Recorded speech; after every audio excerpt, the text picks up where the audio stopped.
Bear down, Chicago Bears. Here we are, another day of Justin Fields, still your QB1.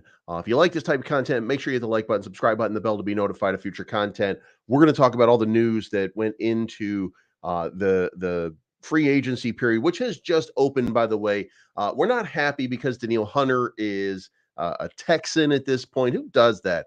Saquon Barkley went to the Eagles. DeAndre Swift came to the Bears. We had a lot of different transitions, a lot of different changes that happened in free agency, a lot of exciting moments, a lot of weird moments. The Bears so far, it has been considered, have underachieved, if you will. I'm not sure if that's even a good way to describe what's going on right now. I feel like I should say that Ryan Poles being very deliberate about what he's doing because there is a bigger plan. It feels like that bigger plan is starting to annoy the media, by the way, because the media at this point, look, 81% of the Chicago fan base supports Justin Fields. 19% want to move on and go to a Caleb Williams or anybody else for that matter, most with Caleb Williams, but the rest could be anybody. And the point to it all is that the media has decided that the Bears have to move on, that they can't just stick with Justin Fields because they're succumbing to that same narrative. And that narrative, by the way, it should be noted, makes perfect sense. Justin Fields cost you $6 million this year, but he's $25 million the year after, and then $40 million plus the year after that, or $35 million at a minimum. So, in the next 3 years, it would cost the Bears a minimum of $70 million to stay with Justin Fields and to stick with Justin Fields. If they were to take Caleb Williams, it would cost a total of about $27 million. That's a big differential, and that's a big risk to take on somebody who has not yet shown the ability to command the field and will a team to victory in the fourth quarter. That's a big risk that you are taking. Now, it is possible that Ryan Poles has decided that the reward in this situation is worth the risk, and that he also feels like, and by the way, it should be noted that the quote unquote alleged cheat code in the NFL is supposed to be that you get an elite defense, that you surround your quarterback with a very strong offensive line, and then you bring in a rookie, and that gets you to the playoffs and potentially to the Super Bowl. That's the cheat code. That's the Patrick Mahomes method. That's the Brock Purdy method of getting to the Super Bowl. That's what the Bears could be looking to do. The problem with this is what they would like to do, or what people are wondering here, is if you shift that narrative to Caleb Williams today. And here's the thing. It is possible, and I'm not saying that this is true, by the way. We could be drafting Caleb Williams for all I know. But it seems to be that, potentially, if you whiff on Caleb Williams and you take more draft picks and you trade down the number 9 pick even, and you get more draft picks. I mean, let's just say, for example, you trade down, you get Marvin Harrison Jr., and then you trade down further and you get Jackson Powers Johnson, and then you just continue to build your line through the draft, and you build your wide receiving room through the draft, and then all of a sudden you have this elite team.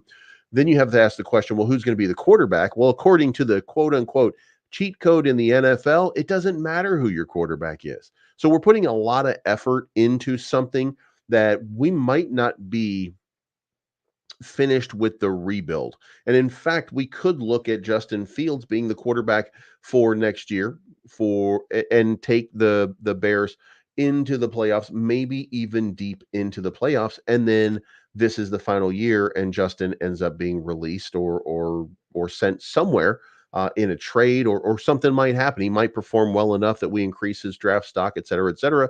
And then it doesn't matter who you bring in at quarterback, remember? Because that's the cheat code. However, if you think that if you're a Caleb Maxey, then you're feeling a little bit differently. You're feeling that, it's got to be Caleb Williams. And there are very few of those, but, most of them are in the media right now, telling you what you need to know about how Caleb Williams is just the most awesome thing ever. So I don't really know where the Bears are going to go. I can tell you that the signs, in all honesty, I would look, it makes sense to go after Caleb Williams. It makes sense to move on from Caleb Williams and to build and continue to build in the draft. It's a question of where are the Chicago Bears? That's really the question that, according to Ryan Poles, I should say. Where are the Chicago Bears, and are they better served by continuing to build depth and enhancing the team through the draft, or taking the big risk on that number one overall quarterback, that quote unquote can't win prospect, when the real can't win prospect is a receiver right behind him, probably better than him in every single way except throwing the ball. But the narrative is the narrative. And I mean, guys, the media wants you to do what the media wants you to do. They want you to follow the narrative. So you're seeing a lot of people frustrated, and you're seeing a lot of reports out here. And I'm going to go through some of them, because the first thing that we have is we have to ask that one important, very important question. Is it still Justin's team? Well, as of today, it's still Justin's team. So if that changes, then we will let you know. And we'll be coming at you very quickly to let you know if something has fundamentally changed about what's going on. But here's the other portion to this, right? In the meantime, the media is having a field day trying to just figure out. So 24 hours. And by the way, this is important, right?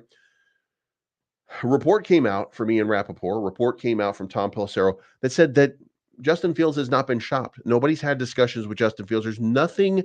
There's nothing about this situation that says that the Bears are moving on from Justin Fields, other than the potential to have Caleb Williams, and they're going to work him out next week. He's going to have a pro day at USC, and the Bears will be there. But let me also point out today, or yesterday, I'm sorry, Matt Eberflus. He was in, I want to say Oregon, and he was at Bo Nix Pro Day. So what we're looking at right here is we're looking at a team that is performing literally their due diligence. And the question they might be asking in this situation is this: how far down could we move and still get our guy? And because if our guy is not Caleb Williams, if we don't like the fact that he decided he didn't want to work out for Chicago, he didn't want to come here because there was too much travel, and he didn't want to have like jet lag or whatever case may be, right? They didn't like his answers at the combine. No reason not to like them, by the way. It seems like it seems like he answered all the questions pretty good in the combine, right? Even if he didn't give everybody a blood, urine, and tissue sample, he answered all the right questions. And by the way, he makes $10 million a year. Like, he doesn't have to kowtow to these guys and do whatever it is that they want. He doesn't have to do that. So the fact that he didn't, even if I'm not, even if I don't think that he's that generational talent that other people think, even if that's the case, I still admire the fact that he just went right out there and said, you know what, I don't have to do this shit. So you guys do what you want to do, and check it out, bruh. You know what I mean? Like, he just didn't care. He didn't care at all. But in the news, the Chargers news reports. By the way, there was a fake article that came out, and it came out from a place that you've never heard of before. That has no. As a matter of fact, because it came up on my phone, and I may not have it anymore because I think I moved it. But it was so wild, and it was all about that that Justin Fields was going to be moved to the Raiders yesterday or something like that, right? Just in the meantime, what the report that came out was that they hadn't shopped him, and then that made everybody furious. So now they're just going with the lie. The media is just going. When people believe the lie, print the lie, right? So now the Chargers have said that Justin reportedly close to being traded to an AFC West rival because some random organization, just some random dirt sheet said, oh yeah, he's being traded to the Raiders today. Never happened, but of course it made it into all of these different news articles. I'm hearing Fields to the Raiders is close to happening. Nope. As a matter of fact, I heard that Daniel Hunter, Danielle Hunter was very close to signing with the Bears. He didn't even meet with us. So that should be an indication right there. You hear these things and you report these things, and some of them are just not real. So, but they said he was possibly going, and that this would, and by the way, this would make it the AFC West would have the best quarterbacks in the league with this move.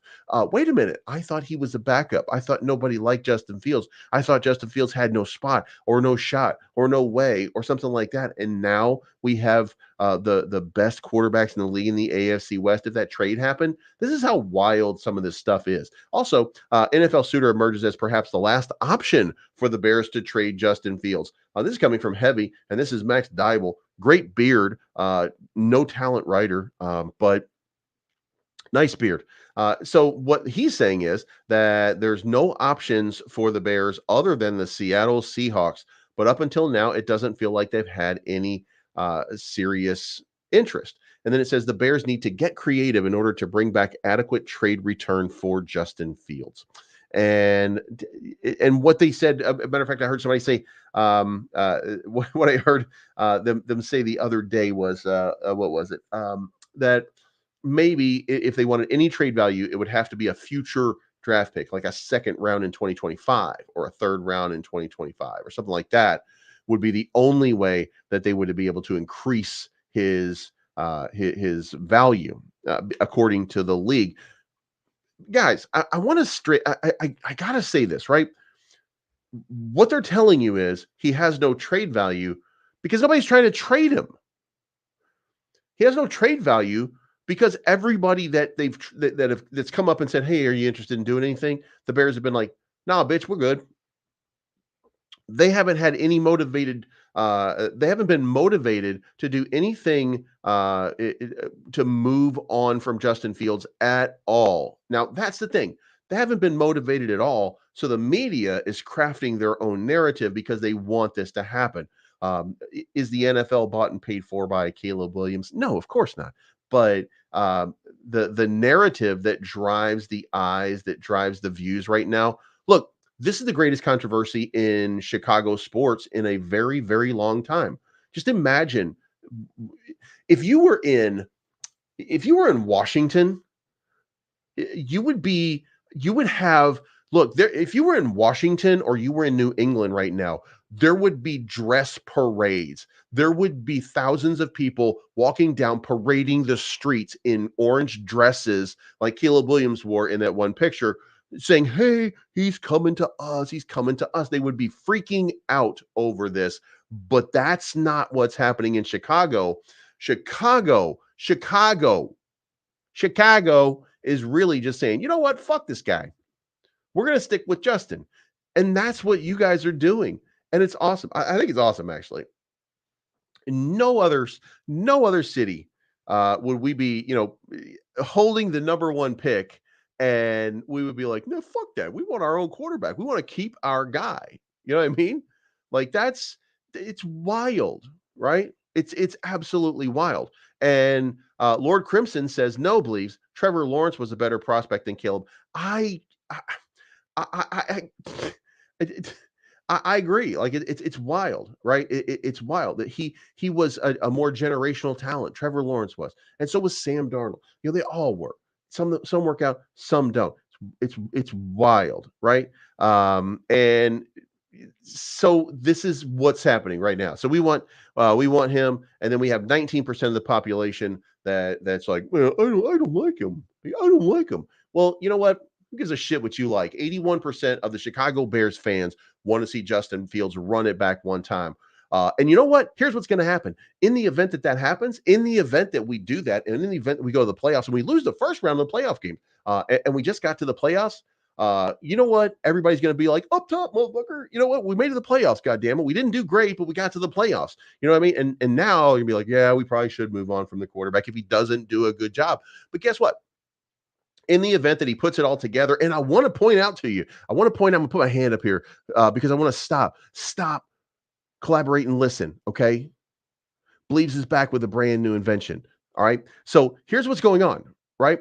I went back because I don't have any, like, this is my job. This is what I do, right? I do content for different channels.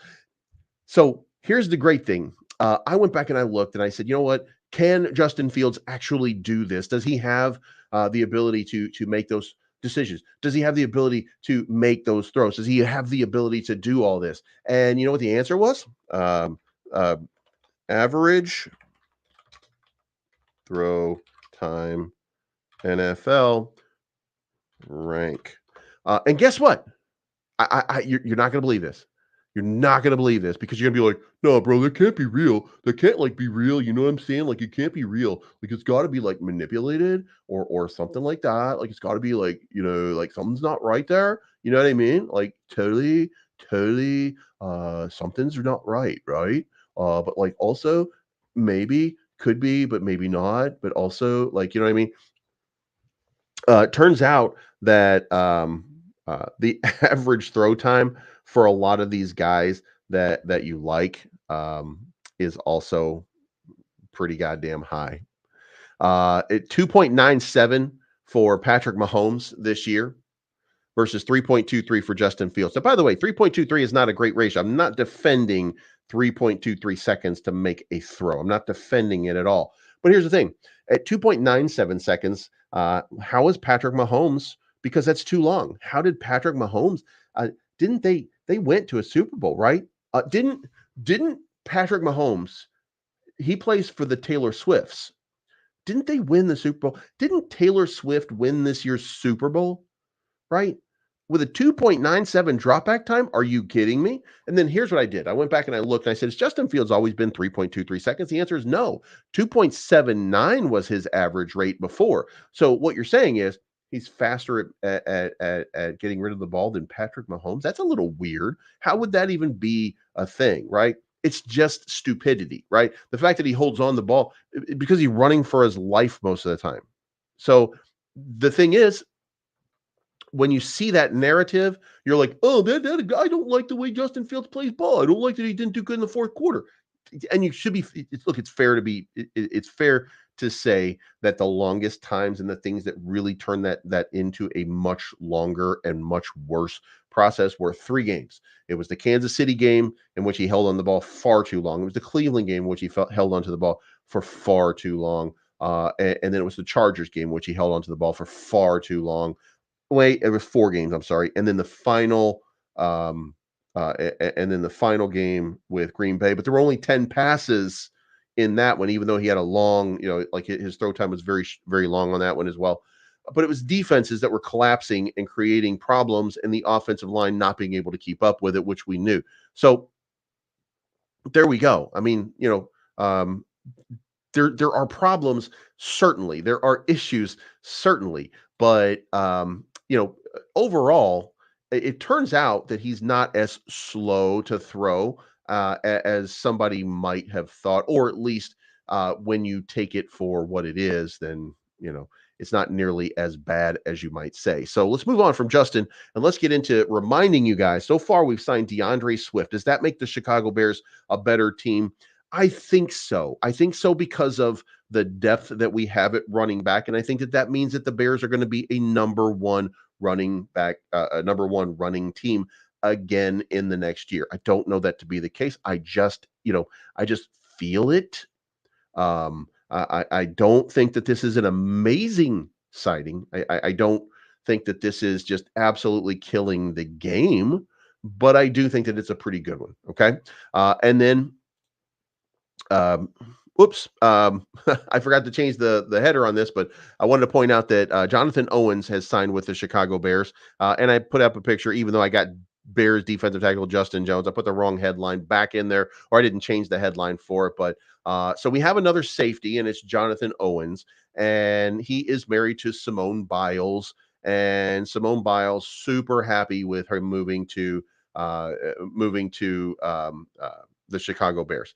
So, and I guess she's a big fan. I guess she's a big fan of Chicago Bears because she's like, I just love Chicago. I'm so glad that he's here, et cetera, et cetera. So we got Jonathan Owens coming here from the Green Bay Packers. He spent most of his time with I want to say, if I remember, he signed from the 49ers or the Cardinals, maybe something like that. He was there for most of his career. Now he's here in Chicago. And by the way, I think that makes us. We did Kevin Byard.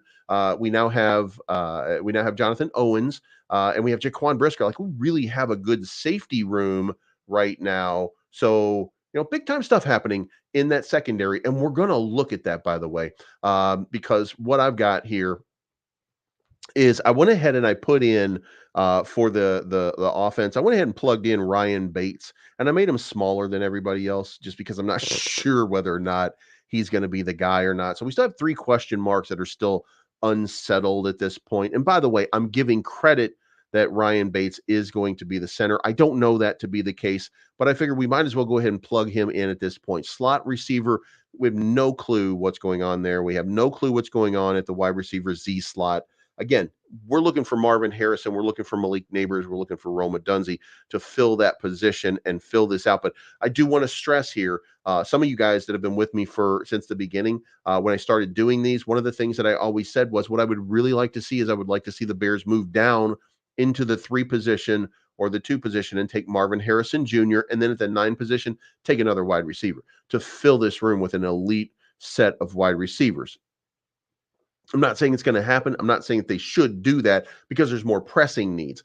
Some of the more pressing needs, by the way, could be met with a recent article that came up in Bleacher Report, which says that Keenan Allen might be available for the right price for the Chicago Bears. Now, imagine DJ Moore being paired up with Keenan Allen. So that possibility exists. And the Chargers, to their credit, they are willing to move on from a lot of people. Okay, uh, um, the Chicago Bears have been interested in Joey Bosa and Khalil Mack, and they're willing to listen on Keenan Allen. Not necessarily trade for Keenan Allen yet, but there are some possibilities here that we're going to get shocked in the next couple of hours by what's happening. I'm going to show you some of the free agents that are available right now. And then, basically, we're just going to be highlighting the Ian Rappaport sheet to kind of, get an idea of what, of what each team is doing, et cetera, et cetera. We haven't seen anything big, but there's still some big names. And look, Daniil Hunter was the guy, right? That's the one that we wanted. That's the one that made the most sense because that was the offensive, he was the outside linebacker. That would be your will he would be your weak he would be your will. Actually, it would be the Sam, right? But you would probably move him as into an edge rusher position. Um, that's we haven't gotten that yet. Here's what the defense looks like, by the way.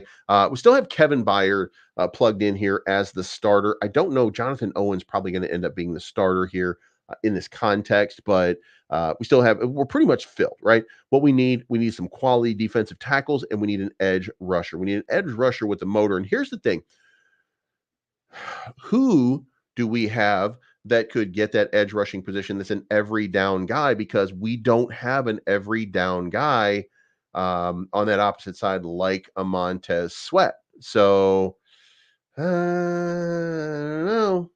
You know what I mean? Um, and then it's dumb takes like this right here. Chicago Bears already have a wide receiver. His name is DJ Moore. They're getting a quarterback, fellas. And here's the odd thing, right? Yeah, they already have a wide receiver. The Green Bay Packers are celebrating having 4 quality wide receivers. Duh. The Kansas City Chiefs are celebrating having 5 quality wide receivers. And here we are with hot take number 1 here, Turbo Duran going, well, we got 1. That's enough. I mean, guys, this shit doesn't make any sense. And the Kansas City Chiefs have Travis Kelce. George Kittle is on the San Francisco 49ers, who have 4 quality wide receivers. We have 1. We have 1. And he's like, it's pretty good. That's pretty good, dude. I don't know where these takes come from. It's wild to me that people don't understand the lack of depth that the Chicago Bears have and how easily they can get into this position just by doing what not dum-dums would think. You know what I mean? Like, don't draft the quarterback at number 1. That's stupid at this point. You're not ready for that next move. And even if you are ready for that move or you feel like you're ready for that next big move, there's somebody better out there or there's somebody close to as good. Like, Jesus Christ. I mean, you can take the hot takes. All right.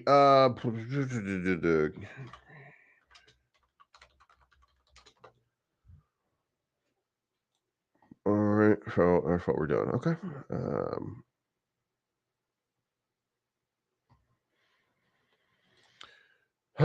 Jesus fucking Christ. We got Christian Watson, Romeo Dubs, Jaden Reed, and Dontavian Wicks. Those were the four guys. And all of those guys at some point had at least 800 yards receiving over the last 2 years. So all of them, not just one, all of them. So, yeah, there's a big difference between the quality and the fact that you guys don't know this shit, and the fact that you guys don't even look this shit up. That's why you're like, oh, we gotta have Caleb. That's why you do that shit because you don't pay attention to everything else. What's gonna win is having options to throw to, not an option to throw to. And here's the thing, and it could be maybe the Green Bay Packers coaches are just better than the Bears coaches at creating separation and creating opportunity. And, maybe a credit to Aaron Rodgers or to Jordan Love that they've just had some good success at finding the open receivers better than the Chicago Bears have. You know what I mean? It could be that. So, Hunter Renfro. Oh, Jesus Christ. I love, by the way, I'll be fair here. I love Hunter Renfro. I think that he is a great wide receiver in college, but we're not in college anymore. I don't know that he's that guy for the Bears. We're gonna actually be talking about him. He's actually number one on the list that we're going to be looking at in just a few seconds here. But let's matter of fact, let's skip to that right now. Let's talk about market cap. So the available cap space that we have right now is down to 57,373. So that's 15. So it's 25 is going to come off of that. So you got about 30 million left. You know what I mean? Like there's still $30 million in market cap. So I think you're about to be surprised by a signing or two. Now, the details came in, and salary cap for DeAndre Swift is 5.833. That's going to count against the salary cap, and Jonathan Owens 2.25 million. So a couple of decent pickups here. And then Kevin Byard. I think we still didn't have the. I don't. Yeah, we don't have his contract at this point, so we have no idea. And we don't have Gerald Everett either at tight end, so we don't have the details of those contracts. Not going to be that much. So I think we're going to be. I think that we're gonna. I think that we're gonna have we'll be just fine. And still have like $30 million in salary cap space available going into whoever there is available to sign. And look, this is what we need, right? This is a defense. This is just a breakdown of what's available on the defense, and there's still decent players that are out here. There's DJ Reader. We got Emmanuel Ogba. We've got Carl Lawson. Yannick Ngakoue. We don't want him back, but you know what? I mean, maybe this was just a bad injured season. You know what I mean? Romeo Aquara, we got Fletcher Cox, we got Sheldon Rankins. I like Sheldon Rankins, by the way. Takes up a lot of space, good run stopper. And from Louisville, Austin Johnson, Calais Campbell, Derek Bennett, Jerry Hughes, Tim Settle, Tier Tart. We got Quentin Jefferson, Taven Bryan, Dwayne Smoot. There's plenty of different players that are available that could fill in some of the needs that we have. That we might be seeing. Jadeveon Clowney, we got Chase Young still out here. There are guys that are going to fill some serious roles for the Chicago Bears that are still available. These are all the guys that have been unsigned at this point, right? And they all have some pretty big. They all have an opportunity, if you will. Michael Denna, his market value. I mean, you can pop in here. Michael Denna's market value is 16.7 million. Can we get Michael Denna? And by the way, this is one of the Chiefs guys. You know what I mean? So there's a lot of different players that are out here that could potentially be signed. Now, that being the case, here's the positions of need that we have, and that, of course, is still center. And Connor Williams is still kind of sitting out there. Now, I know he's got an ACL, but people heal from ACL. So I think that Connor Williams might be the surprise signing that we have. Lloyd Cushenberry, Aaron Brewer, everybody ended up signing. Andre James, everybody got re-signed either by their team or they moved on already. But Connor Williams was the guy that we seem to have tuned in on. So I think that Connor Williams probably becomes the guy that we're going to go for in this. So we might see a signing from him today or so. And then on wide receivers, this is what we have available for wide receivers. Hunter Renfro, Allen Robinson, OBJ, Curtis Samuel, Tyler Boyd, Michael Thomas, Marquez Valdez-Scantling, Cedric Wilson, DJ Chark, Jamal Agnew, Deontay Hardy, McCole Hardman, Braxton Berrios, Josh Reynolds, Marquise Hollywood Brown, Calvin Ridley. We've got some really good players that are out here and available. We're not out of wide receivers at this point. There are still some solid wide receivers. Donovan Peoples-Jones, we got KJ Osborne. There are still some guys out here who have some ability that are going to be upgrades at our at most important positions, right? There are still some guys out there. So going back to the offense, this is what it looks like right now. Just assuming that Ryan Bates is the guy for the moment, regardless of Connor Williams. For the moment, he's the guy, but he's really more like a guard center backup. But if we're in that position, we've got a slot, we've got a wide receiver two that we need, right? So what would be wrong with Curtis Samuel in that slot position, and then Marvin Harrison Jr. And then what would be wrong with hiring one more guy? You know what I mean? Like just bringing in one more potential Donovan Peoples-Jones. Let's go see what his market value is. Donovan Peoples-Jones, market value for this coming season, 2.7 million. So you can get a reasonable guy who's okay, not great, not a great receiver, but a good receiver, a solid kind of backup guy. What's wrong with that? What's wrong with bringing in a couple of guys and then adding in a Marvin Harrison Jr. and a Brock Bowers in your draft, which, by the way, we didn't do in this last draft. But these are the kind of pieces we're almost locked in. This team is much better than it was. This is a much better team than it was when we started this whole process. Did the Bears get better? That's the question. And I think the answer to that so far has been yes, the Bears got better.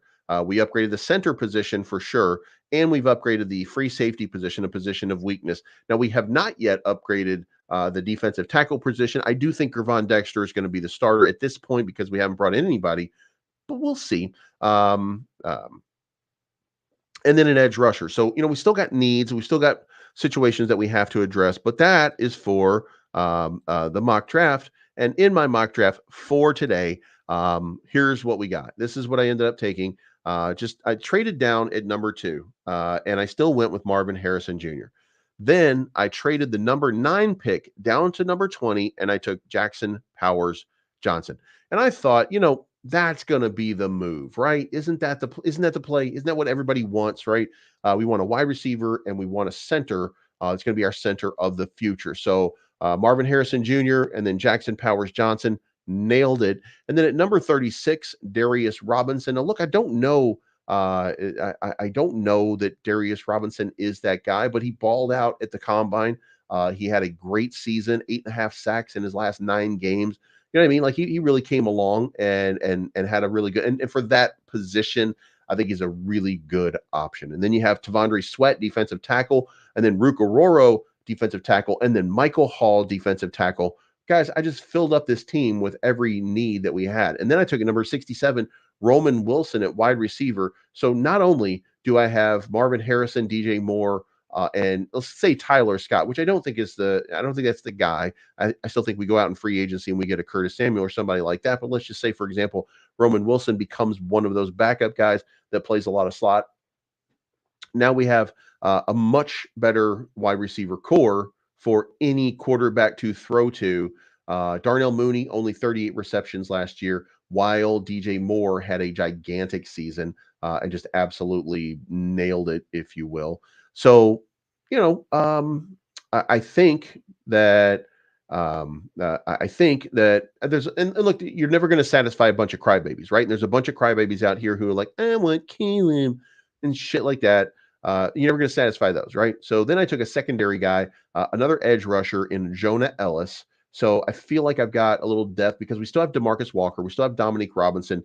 Dominique Robinson's got to get out, right? He's got to go, right? So and look, shall I keep? Oh, Jesus fucking Christ! All right, Brandon Coleman, by the way, was my last pickup. That's the offensive guard at TCU, and then we have the 2025 Washington first round pick, and then the 2025 Jacksonville second round pick. And when I get challenged, I fucking love. I love O line ratings 2023.